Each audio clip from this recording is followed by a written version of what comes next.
Welcome back to my channel, people. You guys already know I am here. This is a review of, the post-match reaction of the Chelsea versus Manchester United, or, people who are technical might call it Manchester United versus Chelsea. 1-1 on the day. Manchester United was the better team on the day. Honestly, they got so many chances. They could have buried us, totally buried us. It's just because they're not clinical at all. They're not clinical. This team, I think this is like ninth goal or something, like our eighth goal thereabout. Ninth goal. I think they scored a ninth goal on us all season. That's the only amount of goal they've scored in the Premier League. So they can't score goals, and that's why we left Manchester City. We left Manchester United with a point. Let's talk about Chelsea, because I really don't care about Manchester United. Another abysmal performance, honestly. I think the manager at this point is getting the formation wrong. The style of play that he's trying to play, we do not have the personnel to play that type of ball game. We just don't. We don't have people who are going to hold on to the ball and make sure we don't lose it.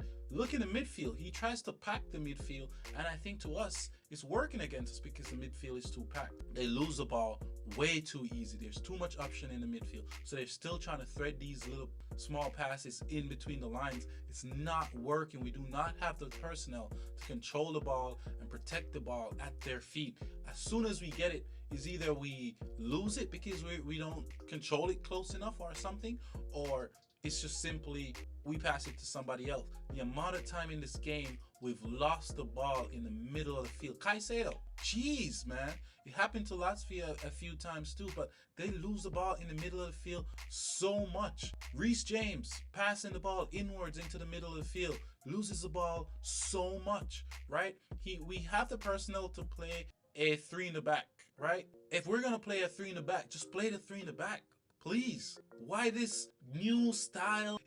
We convert our left back into a full center back, and we play it like that, and our person who's on the right back, he advances. It makes no sense. It makes it very, very imbalanced. Where's the balance? Like, can somebody where's the balance? Right? Because the same pressure, because when we're attacking, you can see the entire game, it's so overcrowded on one side that you'll see Madueke press, Cole Palmer press, Nicholas Jackson press. But because it's unbalanced on the left side, Pedro Neto has to be all the way back to help Reece James with two players who are on him. And then the goalkeeper just passed the ball to the player who's on their right side. It's shambles. It's shambles. If we're going to play three in the back, we play the three in the back, use wing backs, add a third defender, and two in the midfield, and we play. So that's what, a 3-4-3, right? Make Cole Palmer be the deep line, or we could play a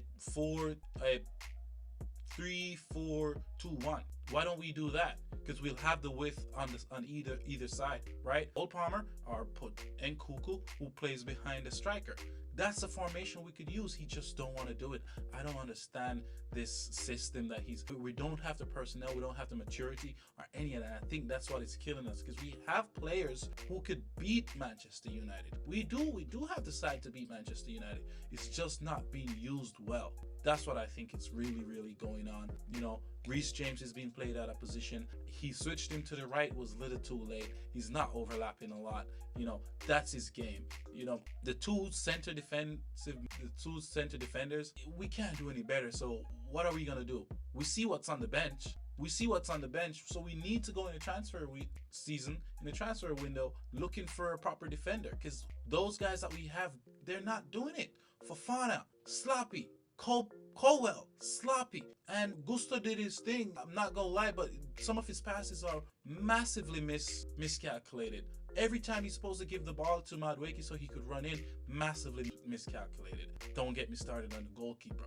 Why is this goalkeeper not getting dropped? Somebody please tell me. Why is this goalkeeper allowed to make mistakes after mistakes week in, week out in the Chelsea goal? I just don't understand it. Why? We have another goalkeeper who's not making those silly mistakes. We had another goalkeeper who was doing well last season, and we shipped him off. We loaned him. Why is Petrovic not at the club, and we have Sanchez in the goal doing nonsense? He's not a steady head, and he messes up with the entire team, not to mention the defensive line. Why do you think we're leaking so much? Because of him.